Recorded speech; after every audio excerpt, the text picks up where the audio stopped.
My parents tried to steal my inheritance, but my grandparents had an epic twist, male 28. My family has a long, complicated history of favoritism. My younger sister, Amy, 25, was always my parents' favorite, especially my dad's. This partiality started in childhood and only got worse as we grew up. From my earliest memories, Amy was the golden child. When I was 5 and she was 2, our parents threw her an elaborate birthday bash with face painters, a bouncy castle, and a petting zoo. That same year, for my birthday, I got a store-bought cake and a small family dinner. That set the tone. For years. The obvious differences as we got older, the differences became even clearer. Amy always got the newest toys, the best clothes, and the most attention. I remember saving my allowance for months to buy a new bike when I was 10. Amy wanted one too, and she threw a fit when she saw mine. Instead of teaching her about waiting or saving, my parents immediately went out and bought her an even nicer bike than mine. School was another arena where the bias was undeniable. My parents attended all of Amy's school functions, but they usually missed mine. In 4th grade, I landed a lead role in the school play. I practiced for weeks, so excited. On the night of the play, my parents arrived an hour late, missing my big scene. They were consoling Amy, who had complained of a stomach ache. She was fine later. They had simply lost track of time playing with her. When it came to academics, nothing I did ever seemed good enough. I joined the math club, consistently made straight A's in middle school, and even won first place in a regional science fair. My parents barely noticed these accomplishments. But when Amy scored a B+ on one test in her weakest subject, they threw her a celebratory dinner and bought her a new phone as encouragement. High school was tough. Desperate for their approval, I threw myself into every activity I could while maintaining a 4.0 GPA. I was editor of the school newspaper and captain of the debate team. Amy, on the other hand, cruised through school with barely a C average, spending most of her time with friends. A glimmer of hope, then more disappointment. I was one of only 2 juniors from our university chosen for a prestigious summer program at Harvard. It was an incredible honor, and I felt amazing. When I shared the news at dinner, my dad grumbled and changed the subject to Amy's upcoming dance performance. My mom's only comment was, "That's nice," before quickly moving on. The night I was supposed to fly to Harvard, my parents couldn't take me to the airport because it was the same day as Amy's concert. They wanted to see her perform. I had to ask a friend's parents for a ride. The college application process was another agonizing experience. I spent months perfecting my essays, participating in extracurriculars, and studying for tests. Several elite colleges accepted me, and I even received a sizable scholarship to my dream school. When I told my parents at dinner, their reaction was lukewarm. "That's good, but don't let it go to your head. College isn't everything," my dad advised. My mom added, "Just remember us when you're off becoming a big shot." Conversely, my parents were incredibly supportive when Amy barely graduated high school and chose not to attend college. They admired her for knowing herself and defying social expectations, something they never did for me. They even bought her a car as a graduation gift. The long road to healing emotionally, this constant favoritism took a huge toll on me throughout my teens and early 20s. I struggled with anxiety and depression, eventually starting therapy in college. I came to realize my parents' actions weren't my fault. It took years of effort to build my self-esteem and learn to validate myself instead of relying on their approval. Despite my immediate family's lack of support, I still managed to build a good life. By the time I graduated college with honors, I had a solid job in finance and even bought my own house by age 27. My parents might not be, but I'm proud of what I've accomplished. The inheritance drama begins. This brings us to the current drama. My paternal grandfather recently passed away. He was a successful businessman who started from nothing, leaving a significant estate. In his will, he divided his assets equally among his grandchildren, me, Amy, and our cousins, as well as his children, including my dad and his siblings. My portion of the inheritance was substantial, about $500,000. It would allow me to invest in my future, pay off my student loans, and perhaps even launch my own company someday. I was thrilled by this unexpected windfall and the opportunities it presented. When the will was read, my parents became visibly agitated. They pulled me aside later, telling me they felt it was unjust that I received an equal share. Amy, who lives in their basement and works part-time at a coffee shop, apparently told them she needed the money more because she was struggling. Standing my ground, though stunned, I tried to stay calm. I explained that Grandpa made this decision and they had no say in how he decided. They insisted I should do the right thing and give Amy my portion. They became enraged when I refused, guilt-tripping me and calling me ungrateful and selfish. My dad brought up every instance he could recall where they had helped me, emphasizing paying for my medically necessary braces, buying me school supplies, the bare minimum, and letting me live at home during college, even though I worked part-time to contribute. He conveniently forgot about the car they bought Amy, her many shopping sprees, and the fact that they still support her in 2025. The situation quickly escalated. My dad, acting as the will's executor, decided to take matters into his own hands. He declared he would interpret Grandpa's intentions and give Amy my entire share, along with her own inheritance. He claimed Grandpa would have wanted this if he'd known our unique situation. I was devastated. Not only was this clearly illegal, but it was a cruel reminder of how little my parents thought of me. I tried to reason with them, pointing out that Grandpa had always treated all his grandchildren equally and was aware of our circumstances. My mother then accused me of speaking ill of the deceased by implying Grandpa would have wanted anything other than what my dad was proposing. I reminded them of specific memories where Grandpa encouraged my academic and career goals, but my parents dismissed these as misinterpretations. They insisted Grandpa wanted to make sure Amy was taken care of, and had privately expressed worry about her future. When I asked why he hadn't simply written the will that way, they had no response. Amy, for her part, seemed awkward about the situation but didn't criticize our parents. When I tried to talk to her alone, she just shrugged and said, "Mom and Dad know best." Clearly, she wasn't going to be much help. The twist. Grandma steps. In feeling misled and hurt, I reached out to Grandpa's widow, my paternal grandma, for guidance. When she heard what was happening, she was furious. She informed me that my parents had absolutely no authority to alter the will, and that this was precisely not what Grandpa had intended. Grandma then shared some crucial information. Apparently, several years ago, my parents had asked Grandpa to leave everything to Amy in his will. Grandpa had steadfastly refused, stating he believed all his grandchildren should be treated equally. He had even included a stipulation in his will declaring that anyone challenging the equitable distribution would lose their portion. Armed with this knowledge, I confronted my parents. Grandma's revelation about their earlier attempt to influence the will stunned them. My dad tried to defend it by saying they were only looking out for Amy's future, but I could see the guilt on their faces. Grandma acted immediately. She contacted the will's other executor and the attorney. She also reached out to my dad's siblings, who shared her outrage at what he was trying to do. Together, they stopped my dad's scheme and ensured the will would be carried out exactly as stated. The aftermath and unexpected growth. My parents were forced to back off, though they're still unhappy with me. They argued I should have handled this in-house, instead of involving others, and accused me of turning the family against them.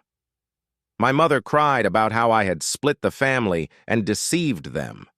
I told them I had never expected anything from them anyway. When my dad threatened to cut me out of their will entirely if I accepted the inheritance, they threatened to cut off all communication. My dad even went so far as to suggest I wouldn't be welcome in their house if I inherited. In a particularly cruel blow, my mother remarked that my acceptance of the money proved I never truly loved them and was just ready to profit from their passing. The situation has divided the extended family. Some of my cousins are supportive, understanding, the long-standing favoritism and appreciating me for standing up for myself. Others believe I should have given in to preserve peace, prioritizing family harmony over financial considerations. While my dad's siblings are definitely on my side, this has strained their relationship with my parents. Amy finds herself caught in the middle. She privately confided in me that while she feels bad and didn't ask for this, she isn't ready to challenge our parents. She's been conditioned her whole life to depend on them and seek their praise. I don't entirely blame her, but a part of me wishes she would just once stand up for me. This whole circumstance has brought up a lot of past pain and bitterness. I find myself recalling all the times I was overlooked or discounted in favor of Amy, the missed birthday celebrations, the school functions my parents skipped, the successes that went unnoticed. This one event seems to be bringing to a head a lifetime of unfairness. Moving forward and finding my voice. Update. Despite the turmoil and the huge divide it's created in the family, I'm holding my ground and taking my inheritance as Grandpa intended. My parents barely talk to me, and family gatherings have become incredibly awkward. I even missed our monthly family dinner last week for the first time ever because I couldn't stand the cold shoulders and accusing glares. While there's still turmoil, a tiny part of me feels empowered. For the first time in my life, I'm confronting my parents' unfair treatment. I'm declaring my worth and refusing to be dismissed. It's both terrible and freeing at once. Though I believe I'm in the right here, the family drama is draining me. Something I haven't experienced since college. I've started having anxiety attacks again and am considering returning to therapy to help manage all this stress. Am I wrong for not giving in to my parents' demands and accepting my inheritance? Should I have simply given Amy the money to maintain peace? I'm tired of being the family scapegoat, but I also fear losing my family entirely. Any advice or perspective would be greatly appreciated. 6 months later, an unforeseen transformation. Update. It's been 6 months since my initial post, and so much has happened. First, thank you to everyone for your incredible support and guidance. It truly kept me strong during a challenging time. Let's start with the legal aspect. As many of you advised, I consulted my own attorney. He confirmed I had every right to inherit and that my dad's actions were in fact illegal. He helped me document everything and was prepared to take legal action if needed. Fortunately, it didn't come to that. My grandma and her attorney, along with my dad's siblings, resolved matters without involving the courts. I received my full inheritance, and the will was executed exactly as intended. My dad was removed as an executor due to his attempts to manipulate the will. This was a demanding process, spanning several weeks, with threats of litigation, tense meetings, and furious phone calls. Ultimately, the law was unambiguous, and they had to back off. The family fallout and surprising turns. The family fallout, however, has been significant and is still ongoing. At first, my parents doubled down on their viewpoint, accusing me of being greedy and neglectful of my sister. They tried to rally other family members against me, spreading false claims that I had somehow coerced Grandpa into giving me money. Luckily, most of the family saw through their deception. About a month after the will was settled, there was a truly unpleasant incident at a family gathering. My parents showed up unannounced at my aunt's house, where they hadn't been invited. They started a scene, yelling about how I had taken from Amy and turned Grandma against them. My dad became enraged, saying I had ruined all these wonderful memories, and my mother even threw an old photo album squarely at my feet. It was incredibly awkward and upsetting. It took several relatives to calm things down and persuade my parents to leave. Bless her heart. My grandmother has been my strongest supporter through all of this. She shared stories about how my grandfather had always been proud of my achievements and how he especially wanted to ensure all his grandchildren had equal opportunities. She even revealed that Grandpa had kept a scrapbook of my accomplishments, newspaper clippings of academic honors, copies of my college acceptance letters, and even the program from that university play my parents had been late for. This insight was both heartbreaking and heartwarming. Grandma also volunteered to set the record straight with the wider family. She organized a family gathering, excluding my parents, and laid out the entire history of my parents' partiality, including events I had long forgotten or never even known about. Having someone finally acknowledge the unfairness I had endured for years was incredibly validating, though it also reopened old wounds. Amy's awakening, and then there's Amy. She finally found her voice in all this. She came to me personally and apologized for not sticking up for me earlier. After some soul-searching and several long talks with our grandmother, she admitted she thought our parents' preference was wrong but had been too scared to confront it. We had a long emotional conversation about our childhood and how it impacted both of us. Amy confessed that being the favorite child wasn't as wonderful as it seemed. She never learned to stand on her own 2 feet and felt immense pressure to live up to our parents' expectations. She shared stories of times she wanted to accomplish things independently, but our parents would swoop in and handle everything for her, depriving her of the opportunity to develop and learn from her mistakes. This conversation marked a sea change for our relationship. We've begun to mend the sibling bond our parents' partiality had broken. We've been routinely meeting for coffee, just the 2 of us, discussing and supporting each other through this family crisis. Amy astonished everyone by declaring she was going to use her inheritance to pay for college. She said seeing me stand up for myself motivated her to start taking control of her own life. Once she decided what she wanted to study, she enrolled in a nearby community college, intending to transfer to a 4-year university. Our parents gasped in shock. I think they finally realized that their babying had not done Amy any favors. My parents' evolving reactions. My parents' response to all this has been varied and constantly changing. Initially, they attacked both of us angrily. They tried to guilt Amy into quitting college to help the family, claiming I had turned her against them. When that proved ineffective, they changed strategy.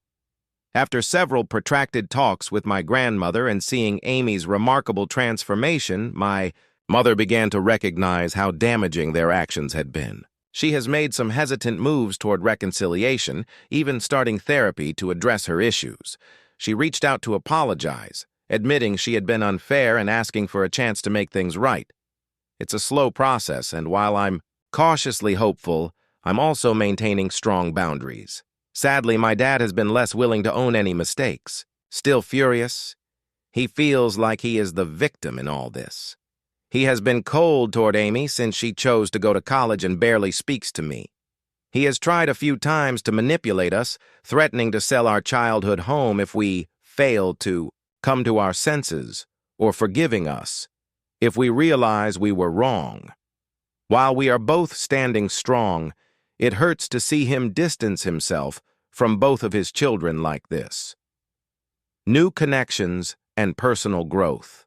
The dynamics among the extended family have shifted dramatically. I now have closer relationships with my dad's siblings, who have been incredibly supportive, and my grandmother. Hearing from my aunts and uncles about handling my dad's challenging behavior over the years has made me feel less alone in this fight. Deeper bonds have also developed with some of my cousins who stood by me. We've started a monthly cousin dinner, allowing us to catch up free from the drama of the older generations. For myself, I've been putting my inheritance to good use. Having paid off my college loans, I now feel an amazing sense of financial freedom. Working with a financial advisor, I've built a diversified investment portfolio. I've also set aside some funds to potentially launch my own company in a few years. I'm currently exploring the idea of opening a community center offering affordable mental health services and financial literacy seminars. But for me, investing in therapy for myself and offering to do the same for Amy has been the most significant use of the money. Both of us are learning to set healthy boundaries with our parents and are working on healing from our childhood experiences. Though it's a long road, I already feel like I'm growing in self-awareness and my ability to overcome emotional neglect and long-term favoritism. This whole process has brought some surprising positive changes into my life. I now know a great deal about establishing limits and defending myself. While I know I did the right thing, it hasn't been easy, and there are still difficult days. But I feel good about myself for resisting guilt and pressure.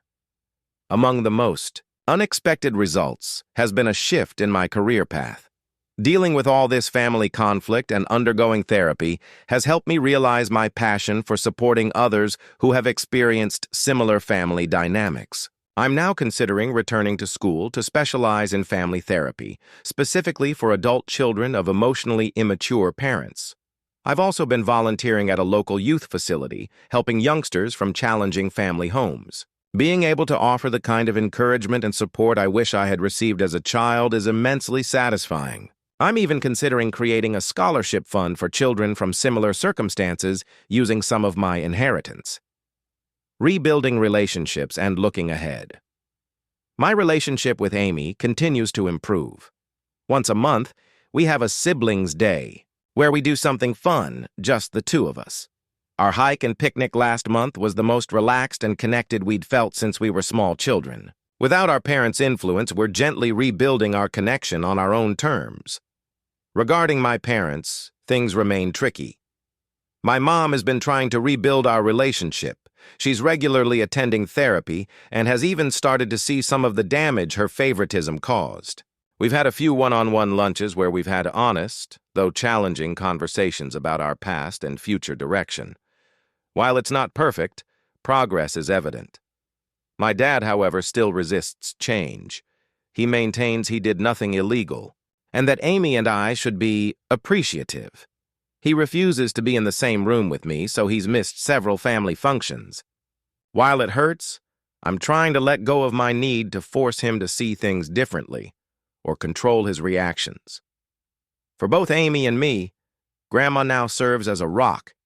She has been sharing additional tales about our grandfather and his pride in us. For advocating for ourselves, she always champions justice and understanding, so she has been a fantastic mediator in family problems. Lessons learned. The whole process has taught me a lot about the true meaning of family. I've come to see that sometimes the family you choose can be more supportive than the one you were raised in. I've grown closer to my aunts, uncles, and cousins who stood by me, and I've developed a close-knit circle of friends who have been incredibly helpful on this journey. Setting limits and practicing self-care have also become more crucial to me. I'm getting better at saying no to situations that compromise my mental health, and I no longer feel guilty about prioritizing my well-being. I was so preoccupied with trying to earn my parents' favor that I had always put off exploring new interests and hobbies. To those in similar circumstances, I want to advise, don't let someone make you feel bad about claiming what is rightfully yours, even if it creates controversy. It's reasonable to defend yourself. While family dynamics can be complex, you deserve fair treatment. Remember, it's never too late to start building the life you deserve. See a therapist if necessary, surround yourself with supportive people, and don't hesitate to establish boundaries. Your value is defined by who you are personally, not by how your family treats you. Thank you all once more for your suggestions and encouragement. It meant more than you could have known during a really trying period. While the road has not been simple, I am excited about the future and confident in a self-assurance I haven't experienced in years. I'm excited to see where this new chapter of my life will lead, and I am resolved to stop the pattern of favoritism and build better relationships in my own future family. Thank you for watching. If you haven't subscribed yet, please do so and hit the notification bell to stay updated with more shocking real-life stories happening around you.